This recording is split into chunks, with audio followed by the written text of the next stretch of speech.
Hey, what's up, everybody? This is Mia Hall. You are tuned into blackenterprise.com. I am here with author, husband, father, real estate mogul, and so much more, Jemal King. Jemal King, thank you for joining me today. Hey, thank you for having me, Mia. I really appreciate this. This is great. I was just telling you, this is actually my first interview about the book, so I'm excited. All right, awesome. And we are very excited about your first book too, right? Yes, first book. Yeah, first of many. Let's say that. Many. Yes. Okay. So let's start, with, you have on your shirt 9 to 5 millionaire.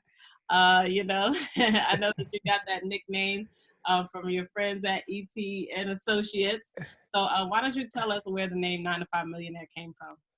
Actually, the name actually came from one person, and that one person is CJ.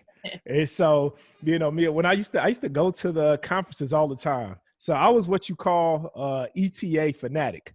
I was going to every single conference they had. And I mean, it was crazy because I've been doing this, ever since like 2014. I went to the first conference ETA ever had.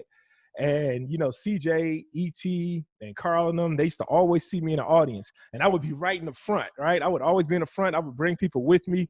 And it was like after the third conference, they was just like, man, we see you everywhere in every single state. They're like, where you from? And I was like, I'm from Chicago. And then they were like, what do you do for a living? That question always come up next, right? People want to know what you do for a living because that kind of says, your money status, how you can afford to come to all these conferences, sit in the front VIP. And then CJ said, like, what you do for a living? I told him, I was like, oh, man, I'm a police officer. And then he was like a real police officer? Like a police? I was like, yeah, I'm a police officer. And then he was like, oh, okay. And then he was just like, and then he saw me at another conference and he was like, man, hold on, man. Like, Chicago police must really be paying y'all really well, bro, because I'm seeing you VIP everywhere. And then it wasn't until CJ it was actually a conference in Miami that they had. It was a marriage conference. And I brought my wife. I brought like several other couples. And at that point, I knew CJ's cousin, her and her husband. I invited them to come out with us. I rented out this yacht in Miami. And I had the yacht take us. Yeah, Morgan. Yeah. Morgan was there. Yeah, I know Morgan. Yeah, all right. So I met with Zir and Morgan, and I actually invited them out to to this little all-day party, let's say, on the yacht. And we all came to the conference late, to the actual marriage conference. We came late.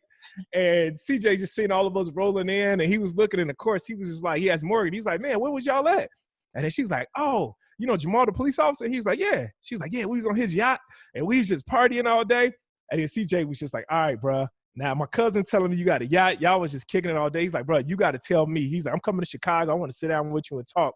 And then at that point, that's when he found out that, yeah, the police department was my job. That was my 9 to 5. But then it was at that dinner where he found out that I own a multi-million-dollar real estate portfolio. I own a chain of childcare centers with my wife. We own, me and my brother, we actually own one of the largest growing security companies in Illinois. And then, and then he was just like, okay, cool. So you own all of these multi-million-dollar businesses and you still have a 9 to 5. And then I was like, yeah. I didn't think nothing of it. I was like, yeah, I still have a 9 to 5. And then he was like, man, you like the 9 to 5 millionaire. And sure enough, that's just, and me and CJ both, he's like, when he said 9 to 5 millionaire, even ET was in the background and he was like, ooh. 9 to 5 millionaire. And then after that, it just took off. And and then now we just been committed to exposing just everyone in the world, to this 9 to 5 millionaire culture. I think to say 9 to 5 millionaire, that's like an oxymoron. Most of the people that work a 9 to 5, not millionaires, and most of the people that's millionaires don't work a 9 to 5. And so I believe that I'm the bridge, I'm the conduit to connect people together and show people that it's possible to live both lives. I love that. Yes. Thank you for that, because a lot of people want to know, you know what I mean? That's awesome. So let us know how you got started. I know that, I know your background, but we definitely want the people to know. I know you had football dreams, right? You had dreams of becoming a football player. You saw your friend. Well, tell us how you got started on the path of real estate from your 9 to 5, because you had the 9 to 5 first and then you did real estate, right? Yeah, yep. So Okay. I had the 9 to 5. Yeah, I mean, I had the 9 to 5 by default. So I didn't really want to have a 9 to 5. And just to give you that little, just to give the listeners a little backstory, you know, I had ever since I was 8 years old, I declared that I was going to be a millionaire. I mean, I used to watch before MTV Cribs came on. I used to watch Lifestyle of the Rich and Famous. You know, I used to watch people like Deion Sanders and Bo Jackson. I used to see these people. They used to have the nice jewelry. And I used to say, man, I want to be a millionaire. You know, I want to have that kind of life. It was like every time I looked at a person on TV, they just used to smile all the time. You know, they just seemed happy. But then in my community, I used to always see people frowning. You know, people used to hate their jobs. They used to, but I was like, why are you working this job if you hate it so much? And it wasn't because they wanted to, it was because they had to.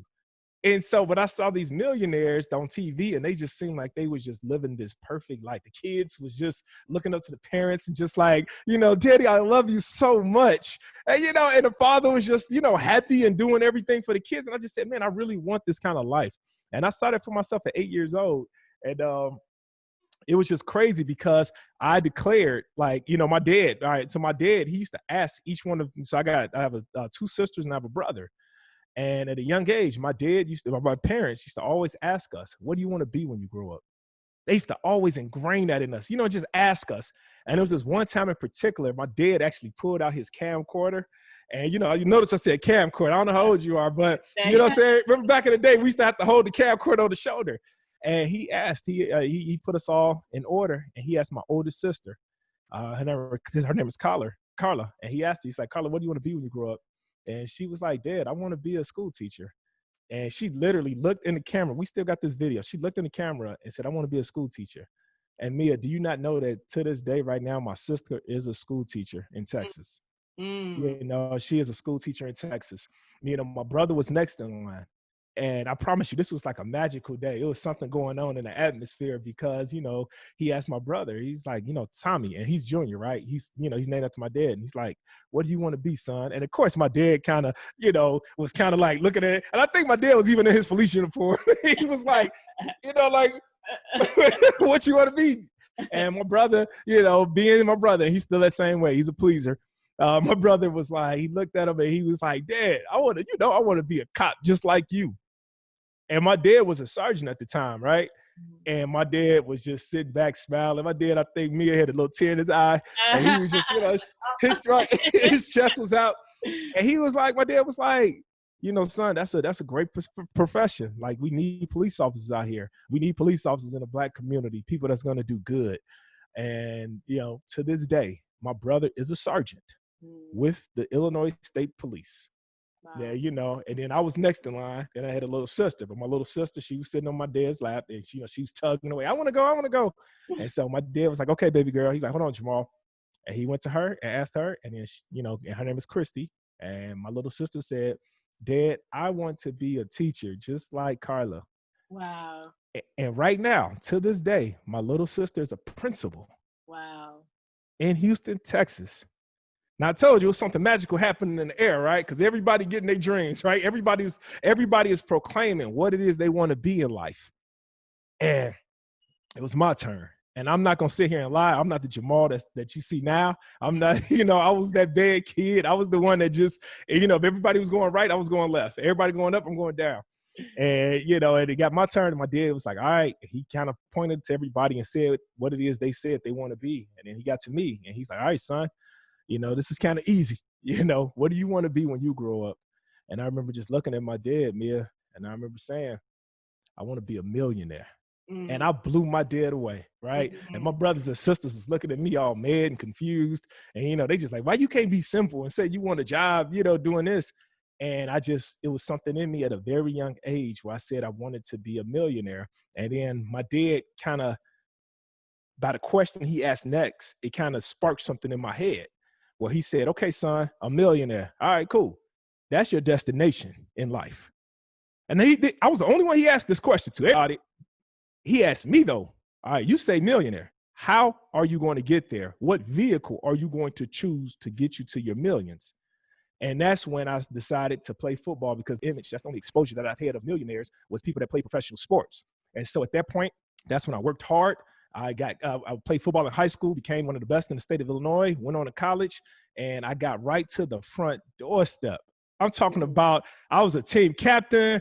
I was killing it on the football field. I talked like I, was supposed to go to the NFL. Everything about me said NFL. Even my coaches were saying, King, hey, every single game, King, is another chance for you to get to the NFL. So it was just ingrained in me. Even my family, people was just saying, King, Jamal gonna make it to the NFL. And I got right to the doorstep. Mia, I got right to the doorstep, right to the front door. I was touching the door of success. I know they say that 1%. I knew that 1% made it to the NFL, but I was at 1%. I was going to be that 1%. And I got right to the front doorstep of success. And they got taken away from me. And I was suffering from what 99% of athletes suffer from. I was suffering from PTSD, what I call post-traumatic sports disorder. Post-traumatic sports disorder. And that's where you look like you're supposed to make it. You talk like you're supposed to make it. Everybody, all your relatives, my grandmother, Mia, used to be like, when I saw my grandma ain't know nothing about sports, but every time I go over grandma's house, she'll be like, hey, baby, how that football going? You ready? And she couldn't even say NFL. She like, you ready for the FNL? She got the numbers all mixed up and the letters all mixed up. But everybody in my community kind of was just, they associated football, Jamal was football. And so I was no longer, I lost my identity at that point. And so I was no longer Jamal, Jemal King. I was Jamal, the football player. I was, there go Jamal, the football player. That's it. I didn't even know my last name no more. My last name was football. And so, and so at that point, I went to the family business and I didn't know anything else to do. The only exposure I had was being a cop. But I didn't let that stop what my destination was, right? I thought back to what Ed said at a young age, right? So the destination still stayed the same for me, right? The destination was always to become a millionaire. I realized that football was just another vehicle to get me to my destination. I realized that. And so I said, okay, why does my destination have to change just because the vehicle stopped working for me? And so just because football, the NFL didn't work for me does not mean that the destination has to change now. I just have to find another vehicle. And true, the police department is not the Lamborghini like the NFL would have been. The police department is probably like the Toyota Camry, but it's reliable. It's going to start up every single day. Okay. It's going to still get you to where you got to go to, rain, sleet, snow, or shine. It's going to still get there. And that's exactly what I did. I took on the police, but then at the same time, I still kept the mindset. I still kept the destination in mind to get to my millions. And so a friend of mine who was a teammate of mine, his uncle was a big time real estate investor. And, he was investing in real estate in Chicago, which I didn't know, right? My friend, he played football with me. He was from Detroit. And he came to Chicago one time and he was like, hey, Jamal, let's go visit my uncle's house. He was in town. He's like, hey, I'm going to be in Chicago. I want to go visit my uncle's house. And he told me where his uncle lived. And I was like, no, man, that's the hood. That's not, I was like, that part of Chicago is the hood. And he's like, no, man, they really fixing it up. They revitalizing the area. And he's like, bro, you should really come. I went with them. And we were standing outside on the porch. And I remember seeing the projects not too far. And I was just sitting back like, oh, no, this is not. And sure enough, when he opened up that front door, it did something to me. I'm talking about, I saw like 15-foot ceilings and I just seen just beautiful. I'm talking about this house was probably about, I want to say at least 10,000 square feet. And it was just a mansion. And his uncle was sitting there. He had all these papers on his desk. And I remember his uncle, I didn't see him looking like the police officer look, I seen him living different. And I remember, and I asked him, I was like, what do you do for a living? And then he was like, oh, I'm a real estate investor. And I was like, real estate investor? And then all of a sudden, hey, Mia, the light bulb went off. And I was like, real estate? Yeah. And then what happened was I saw instantly, when he told me real estate investor, I saw another vehicle, right? And at that point, that's when, I went and he gave me the information to a real estate broker. And at that point, that's when I started to invest in real estate. And I had other things happen. I had a buddy of mine who played in the NFL and I went to visit him. And, and I got exposed to how the the 1% live, right? My buddy, Right. he went from having a scholarship to becoming a multimillionaire. And it Mm. was just something about how he was living his life, how he was taking care of his family, how he was doing for them. And it was something that I wanted from that, right? And that's the thing with me, I go for exposure, and that's Mm-hmm. something that I want people to always know, that exposure, I always say your level of exposure determines your level of success. What are you Mm. being exposed to? And I think a lot of times in our community, we just are exposed to the things that's in our surroundings. And so that's why we do the exact same thing that everybody else is doing. And so that's why I'm a big proponent of exposure. You got to step outside of your community, and get this exposure. So then it's something that happens when you get exposure. It's just something where it just don't sit right inside of you no more. You just gotta you gotta go get it. Once you've been exposed to something and you go back home, you never go back home the same. Mm. And I think that's what happened to me in life. It's been several times when I've been just hitting my stomach, just knocked out with exposure. And I just constantly keep changing based off of that exposure. And so Mm. I went and I got my first property, and it was crazy because that first property was making me more money than what I was making on my police job. Wow. And so, Already. yeah, already that first property, At the first, first one property, time. the first property, that's just show you what exposure puts you into the front of the line. I like to say Mm. Mm-hmm. it takes away years and years and years of trying to figure it out. And it puts you right into the front of the line just by the guidance of this person. He introduced me to a real estate broker that he used. They went and showed me exactly the blueprint. And I went from making $1,200 every 2 weeks as a police officer to netting $3,000 a month off of my first property. Wow. Wow. Was it a multi-unit? I don't think I Yeah, it ever was a described. Okay. Okay. It was a Your first multi-unit. It was property a is a multi-unit. 4-unit. Okay. Yeah, my first property was a 4-unit apartment building. I mean, it had 4 apartments to it, right? Nice. Each apartment was bringing in $1,000 a month net cash flow. Nice. I bought it for $125,000. I had to only do $25,000 worth of improvements to it, and at that point, I was into it for $150,000. And my Mm. mortgage was nothing but like a little bit over $1,000. And so I was Mm. bringing in $4,000 gross cash flow every single month. After I paid my mortgage, I was netting $3,000 a month. I couldn't believe it. I was only Mm-hmm. 22 years old. And Wow. so at that point, you could imagine I was on the fast track to getting back to what my dream was. Okay. Wow. Wow. I mean, amazing. And of course, you know what I mean? Like I can just, go from there, from there, from there. But I don't want to give away the whole book. You know what I Yeah, mean? yeah, right.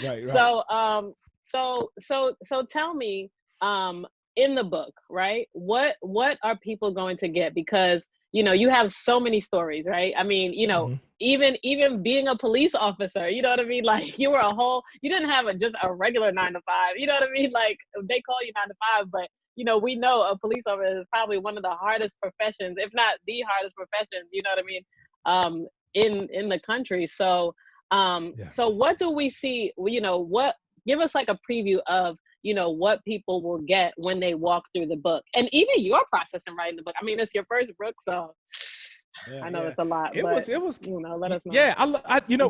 I took on the book almost like I would renovate a property. So as you Okay. know, I've renovated over hundreds and hundreds of properties. And what I do every time I renovate a property, I got to come up with the vision of the property, right? And then I got to come up with the blueprints of it. And then you break it down section by section. And in the beginning, I'm not gonna lie, I was frustrated. But then once I took it back to real estate, and I was like, oh, okay, I get it now. And then of course I had the help of CJ, to help me out a little bit, just a little bit. So Get some yeah, nudges. but what you're gonna get in the book is you're gonna take a ride with me, right? You're gonna Okay. literally take a ride through my life, and you're gonna see just about how you can have something planned in your life, and you can get right to the doorstep of that, and then disappointment takes place. But Mm. I think a lot of times in life, we feel like that when something doesn't happen the way we planned on it, that our life is over with. And this book is nothing more but showing you that it's just the beginning. It's not the end. It's literally just the beginning. And for every door that's shut, 2 more opens up. It's up to you. So it's high and it's low, right? It's showing you how I started off, and then how I was accomplishing everything, and then all of a sudden how everything got taken away, like the NFL. And then my low point was joining the police department. And then I said, you know what? I felt a little bit of pride because I was doing what my brother, my father, my mother, were doing. They were all police officers.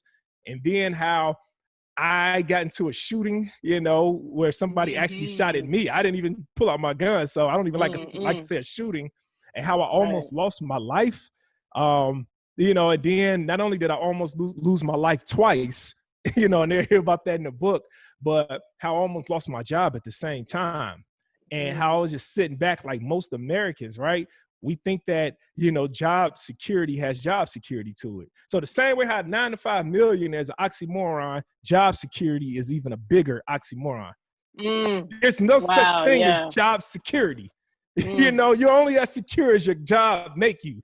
And so, and I found this out. I found all of this out at a young age, at a young time period in my police career. I was only like 2 months in when the shooting actually took place.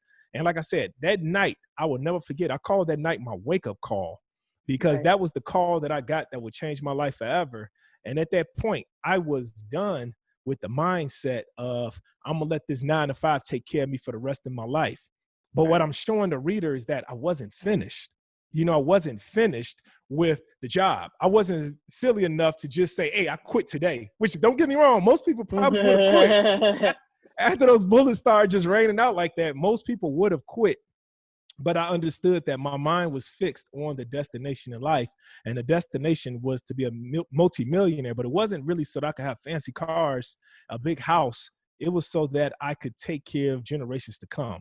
It was so that I could literally change the trajectory of my family. And so my want of becoming a millionaire wasn't selfish. It was so that I could take care. It was so that my children would never have to go through what I went through.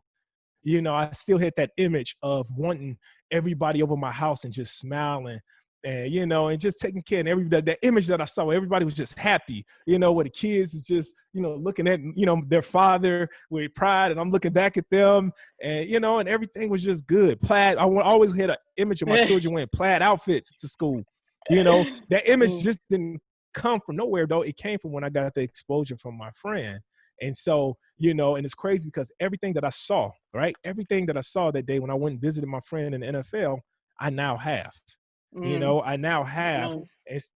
So this book is just about, it's about getting that exposure. It's about how to get the exposure. It's about the practical steps to take in life to keep going. It's about overcoming disappointment. It's about, it's just about coming up with a plan and a vision for your life. It's about having faith, having crazy faith throughout life. And like I said, I don't want to tell all the stories, but no, they got to buy the book.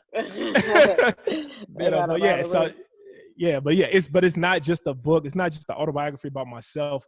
It's literally step by step, how to make your 9 to 5 work for you. How to get out of life. Matter of fact, it's about how to identify. One big issue that I have and that the book kind of breaks down is that most people in life, they have made their jobs the destination, right? That's why they go to work and they're mad every time they go to work. Yeah. I once saw that there's more heart attacks on Monday than any other day of the week. There's more heart attacks on Monday. Why is that? It's because you like dreading going to work. You're dreading. I used to see people in my job just literally, they were like walking zombies. But they would go to work every single day and they would just eat the same food. They would say the same things. It was like, it got to the point where I used to watch people and I would start writing down like people's schedules, like what they're doing. People would go, stop. You'll be talking. I'll be like, okay, cool. In the next 5 minutes, my partner about to say he need to get a cup of coffee. And sure enough, like clockwork, he'd be like, Jamal. And I'm playing, pretending like I don't know what he's going to say. And I think I want to get a cup of coffee. And then after he got the cup of coffee, it was always like an hour later, he would go light up a cigarette and smoke the cigarette. He was doing this for like 10 years. And I was just like, man, it's almost like we're in a movie where it's just like, it's nothing different. And the only reason why, he was doing this because he didn't have anything else set for himself. He didn't have any other vision. Like he made this job the final destination. And so once you make your job, so your job is nothing more than the vehicle to get you to your final destination. And that's what this book actually breaks down. It shows people that there's so much more to life. There's so much more inside of you. You are not your job title. You know, at one point I thought that I was Jamal, the football player. That's all I identified myself with, was a football player. But it wasn't until I started realizing that football was a vehicle. I don't know what kind of car you drive, but whatever that car name is, and I don't care if it's a Lamborghini, I don't care if it's a Porsche or whatever, you are not your car, and your car is not you. Your car is only designed to take you to where you want to go in life. And so that's what this book is showing people. Like, you know, there's so much more. There's so many other places for you to go to in life. But first thing you got to do is you got to write out what it is that you want. And that's something I always ask people. What do you want? Like, what do you want in life? And I found out that 99% of people don't know what they want in life. They don't know.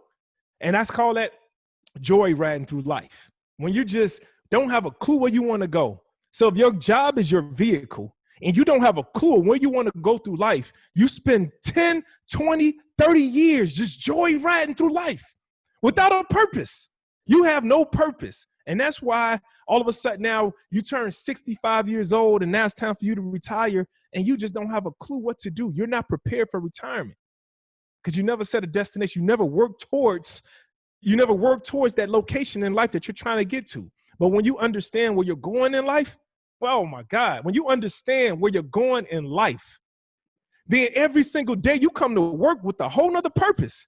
So when I was a police officer, I was just coming to work smiling every single day while everybody else was looking mad. And the reason why I was smiling because I knew that this wasn't the final destination for me. I knew that with every single check they were giving me, I was investing it into real estate.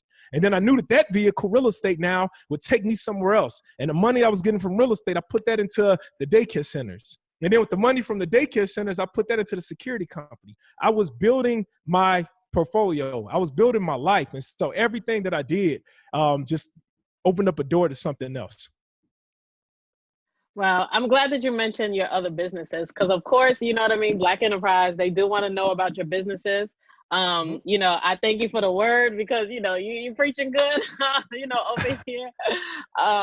But yeah, I mean, shoot, with this mindset, you were not only able to come out of your 9 to 5, not come out of because you were still in it, but you know, come off your 9 to 5, you know, whenever you were working, and you know, in between time, and you know, on your breaks, you know, you were able to manage your real estate portfolio. But then, you know, I know that you and your wife Camille, right, started the daycare centers and then the security company. Can you just talk like a little bit about like, okay, so from the real estate, how did you get into the childcare centers, and then you got the security company, and then is there another business after that? Because I know it says 4 multi-million-dollar companies on your bio, so I was like, let me just make sure that I'm getting like everything, I'm covering all the enterprises because you know you're embodying Black Enterprise right now.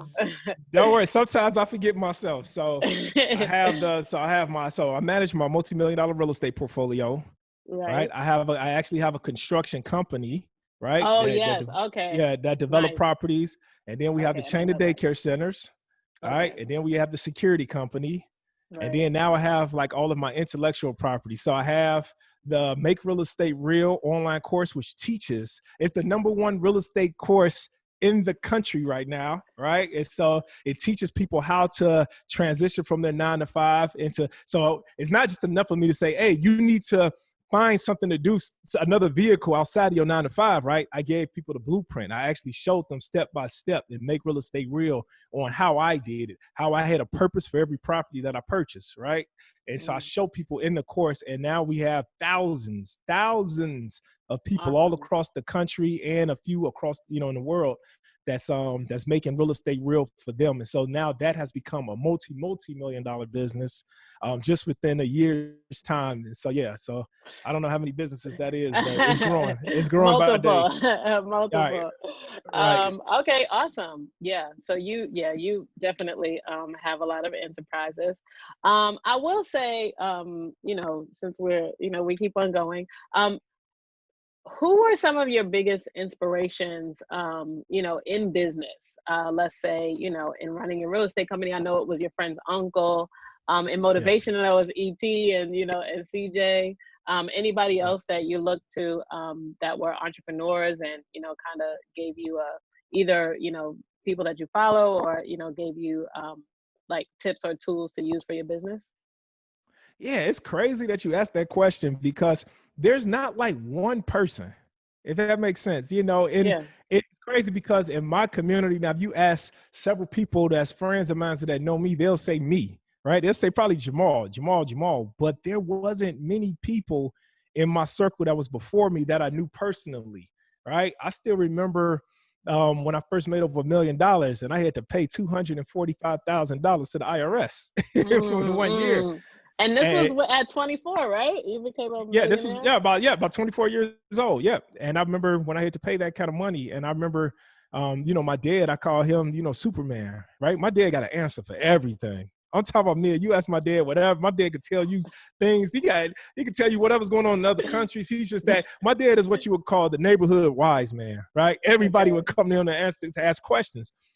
And I remember going to my dad, and I remember saying, "Dad," and I was like, "Man, I got to ask you a question." And I was sweating. He's like, "You all right, son?" And I was like, "Man," I said, "Dad, I made $1 million last year," and I was like, "I got to pay over $240,000 in taxes."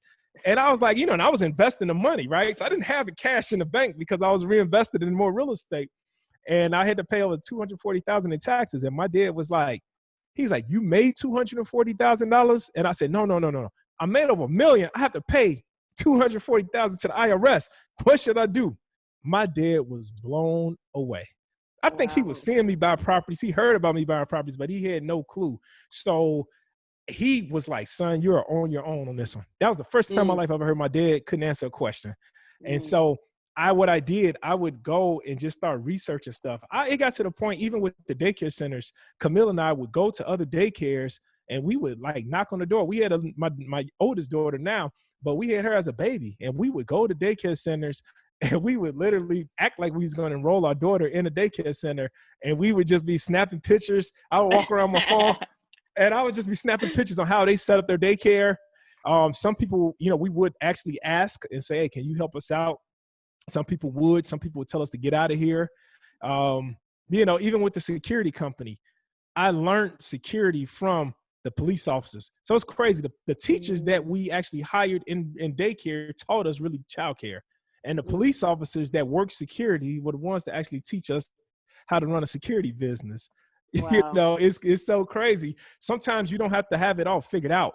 You just have to, have the vision. And so I always say that, in business, my wife and I, we're visionaries where we say, "Hey, this is what we want to do." So we figure out most people, what I notice in business, they go after the information first.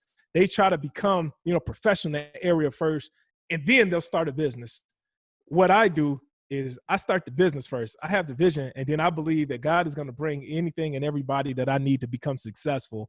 And so with that question, I would say that there's so many people. Is the person that don't even know me. Is the Mm, person that I was watching, that never saw me before, but I was looking at them and I was seeing how they were running their business. And I was seeing how they set their business up from the outside. And I did exactly that. I just followed the blueprint.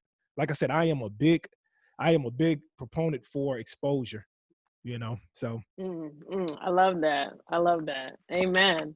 Amen. All right. Now, I want to go into some advice, right? Yep. You have 3 children now, right?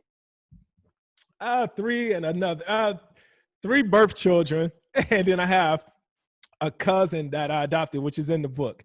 Yeah, it's Okay. in the book. Okay. Okay. And so I Nice. like to say all the time I have four, but this guy, he looks grown. He looks bigger than me. He's like 6'3", 300 pounds. So yeah. So but yeah. Okay. So I say, but I Say have 4. 3 children that were birthed from Camille and I.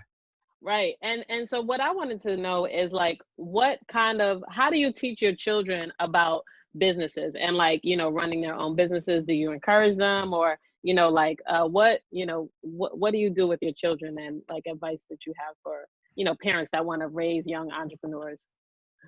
Yeah, I believe that the best way to teach your children business is to take them to the business, show them the business. Children learn from experience, right? And I think most people learn from experience. And so I've never, of course, my children have heard about, what daddy and mom does. They heard about it. A lot of people talk about it, but I literally take them. So when I'm renovating a property, I break it down to them. I let them come to the project before the project actually starts. And I let them actually see and come up with an idea with me. I'm asking them, what would you do to this property? I'm letting them develop the vision in their head. And a lot of times, my daughter, especially my youngest daughter, she's like, "Oh, I would knock down this wall.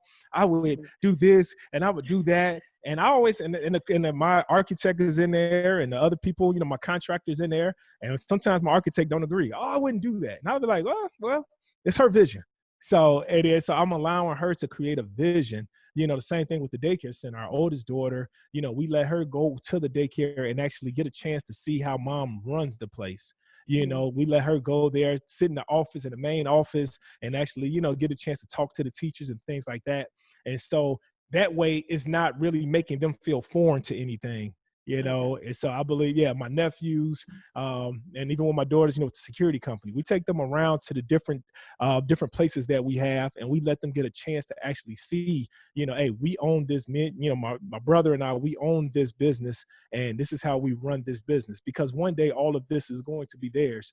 And so I believe that the same way how I was exposed to that different kind of life, we exposing them to the business life. And then so for them, it's just second nature. If you see my kids go to a property, I promise you, they look like they've been there before. They look like they know exactly what they're doing. They know how to break things down. They understand the whole thing with renovating the property from start to finish. Mm, awesome. Okay, well then, so that's for your children. Now, what would you do for somebody who is, looking to, because, I think a lot of people hear, oh, you should invest in real estate, you should invest in real estate, but they're, scared to take the first step. Other than getting the course, Make Real Estate Real, what would be your advice for first time real estate investors who are like, totally new to, they're like, I just want to get into it? Yeah, the first thing I usually tell people all the time is that, like, I don't just purchase properties to purchase properties, right? Every single property that I have a purpose for it. And so I teach new investors to have a purpose for every property you purchase. That is so important. Don't just buy real estate to buy real estate. Don't just do it. I see a lot of people fail. I teach people, the purpose is what's going to drive you to success. And then also the numbers never lie. And so what I teach a lot of my real estate investors is to, especially if you're a newbie getting in real estate, if you're young, I always tell people about house hacking. That is the absolute best way to start off, where you are eliminating your number one bill. A person's number one bill is their rent or their mortgage. And so imagine now, Mia, if you had a job and you were able to live for free, meaning that, for those that don't know about house hacking, if you, let's say it was a multi-unit building, and let's say that building has 4 units, like the first one I purchased. And let's say if you lived in 1 unit, right, and the other 3 units now are covering the mortgage to the property, and you'll possibly net some money every single month in your pocket. So now you are eliminating your number one bill. So now imagine now how you're starting off in the green in your life. So I tell newlyweds, I love my younger people, my younger couples. I'm like, look, don't be in a rush to go fall for the American dream where you go get the big old house, the white picket fence, the car. You are automatically starting off in the red. You'll be working forever. But if you start off house hacking like this, then now you're able to have freedom. And that's what it's all about. It's about having that freedom. And so, when I started out, and this is, and somebody can do this, I teach this to my people all the time. When you come up with that purpose, so my wife and I, we have a building that takes care of our vacation expense, right? Every single month, this one property brings in, it nets over $2,000. So we have over $24,000 a year. I mean, this is when we first started out. Now we got, a lot of them, but it was over $24,000 a year, right? That we had to go on vacations. It's that simple. Now imagine if I was just working my police job where I was only making $1,200 every 2 weeks. With all of the other bills I have, it might be, I don't know, $1,000, $2,000 to go on vacation. But instead, this one property was able to be our vacation building. And then now we were able to travel the world at a young age without even have to worry about working. We were looking for places to go. Hey, we got 24,000. Where can we go? And then our children were born. Before they were born, we bought buildings that would cover we looked up what's the number one school in the state of Illinois. And then what we did, the number one private school. Then we went and said, okay, this school costs X amount of dollars a year. So we need to have X amount of properties in order to cover their tuition. So we were able to send our children to the best school that the state has to offer. Why? Because we had properties that took care of their school tuition. We did that across the board. So with my Make Real Estate Real people, the first thing I have to do before we go deep into real estate, before I teach them the X's and O's of real estate, I'm like, why are you doing this? What is it that you want in life? And then everybody writes out exactly how they want their life to look. And then I'm looking at their life, and a lot of people on there like, I want my kids to go to this school, but yet they go to the public school because it's free, because I can't afford it. I travel to Mississippi or to Florida every year, but I want to travel to Europe, but I can't go because it costs X amount. So now imagine how your life can change if you had a property to take care of that. So getting the real estate, me teaching you real estate is easy, but coming up with the purpose behind every single property you purchase is hard. I think I want to get a property for me to be able to order from the left side of the menu. You know, I know that's your thing. So that's what I need my property for. You know, okay, no, for sure. Okay, so that being said, too, I wanted to do a little game because I know that's your thing, eating off the left side of the menu. So I wanted you to tell me. This is going to be rapid fire questions. Okay. Okay. All right. Let's go. And none of these are really, well, a couple I think are off the left side of the menu, but we can start here. Okay. Okay. Coffee or tea? Coffee. All right. Dunkin' Donuts or Starbucks? Starbucks. All right. Harold's or KFC? Harold's. All right. All right. Bulls or Bears? For Chicago. Or you can't pick. Bulls? Yeah, I'll say Bulls. Yeah, I'll say Bulls. Okay. Are you more winter? Bears are making me mad. Okay. Are you more winter or summer? Summer. All right, me too. Beach or cabin? Oh, I'm about that beach life. Yeah, I'm about that. I like to, you know what I'm saying? I'll be in the gym sometimes, Yeah, so I gotta, you know. Gotta keep it healthy. Okay. Cool. And then steak or salmon? Oh, you know, I'm a salmon fanatic. Okay. Oh, but I am a steak fanatic. Please don't make me choose between them two. Okay, because I usually get both, and I usually get that. So, and that's what the left side of the menu. Oh yeah, that's what the left side of the menu. Yeah, I'm all about that Wagyu life. Okay, cool. That was my last question. So that's good to end it on that. Thank you. All right, good stuff. So last things that you want to say, any final words that you want to give the people, the Black Enterprise readers, whether they're young, old, want to quit their 9 to 5 or want to keep their 9 to 5 and still become a millionaire. Any last thoughts? Yeah, I would definitely say, and especially like in the end of the book, it talks about crazy faith. And it's several times throughout the journey that I had to have crazy faith. And I like to say crazy faith because it wasn't the type of faith of like, what am I going to eat today? What am I going to do this? It's the type of crazy faith where when you seem like impossibilities, it's just stacked against you. And so what I would want the listener to know is that, all things really are possible. All things are possible. But the key point is to him who believes. The first step to anything that you do is belief. That's the main ingredient. I promise you, Mia, I didn't know anything about real estate when I first got started in real estate. I didn't know anything in the security company when we first started the security company. We didn't know anything about childcare when we first opened. I didn't know anything about a real estate course, but yet I was able to have the #1 real estate course. And 99, I didn't know anything about speaking. But yet I'm an international speaker, been on the stage with the #1 motivational speaker in the world, getting standing ovations. I promise you, I don't know anything about anything when I first get started. But the one thing that I have, and it's been constant in everything that I've done, is that I have belief. My belief level has never changed. And so I want whoever's listening, I need you to really hear me, hear my heart, that you can really do whatever it is that you want to do in life. That's not just some type of feel good line. Like that's for real. You really can have it. You got to fight for your dreams. You have to literally go after your dreams. You got to go after what you want in life. You can't sit here and become a victim of life. And I promise you, I've seen so many people, Mia, just die. I've seen so many people pass away without ever really getting a chance to live.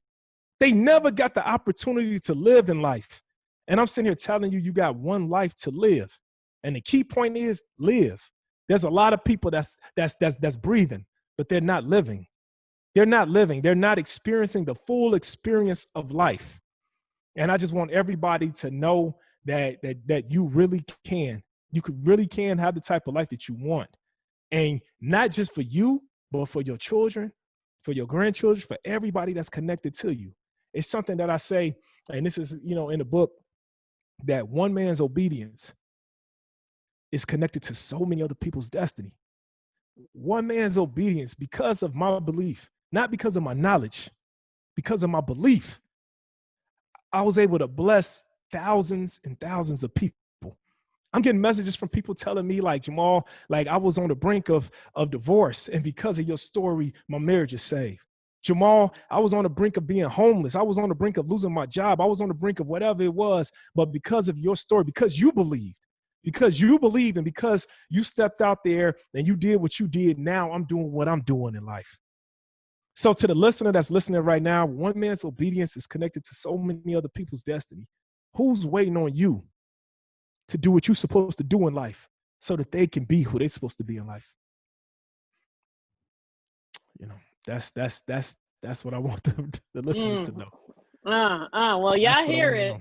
Y'all hear it, and y'all heard it here first, man. Thank you so much, Jamal, for coming on today. Make sure y'all check out the book, 9 to 5 Millionaire. Listen, it's an oxymoron, but this man made it happen, and he's teaching you how. He's teaching you how to do the same. So make sure you visit blackenterprise.com for this interview. And we'll see you next time. And follow Jamal at 9 to 5 Millionaire, right? Tell them where they could follow you. That's right. That's right. You can follow me at 9 to 5 Millionaire. And you can actually get the book at www.9to5millionaire.com. Bam, there it is. Boom. And you can Drop the learn mic. about real estate. And you can Oh, learn about real yeah. estate at makerealestatereal.com if you're looking for another vehicle. If you're looking, for another vehicle to take you and your family to another destination in life, real estate is definitely the vehicle that I chose that opened up the door to so many other vehicles. And so, yeah, makerealestatereal.com, y'all. Awesome. Thank you. Yay. Thank you. I appreciate it. And cut. Okay. All right. That's the end of the recording. All right. Thank you. That was so fun. Yeah, we took the whole hour. Once you were talking, I was like, we're going to take the whole hour. Well, what the heck? It's I come from that ET camp. We can't shut up.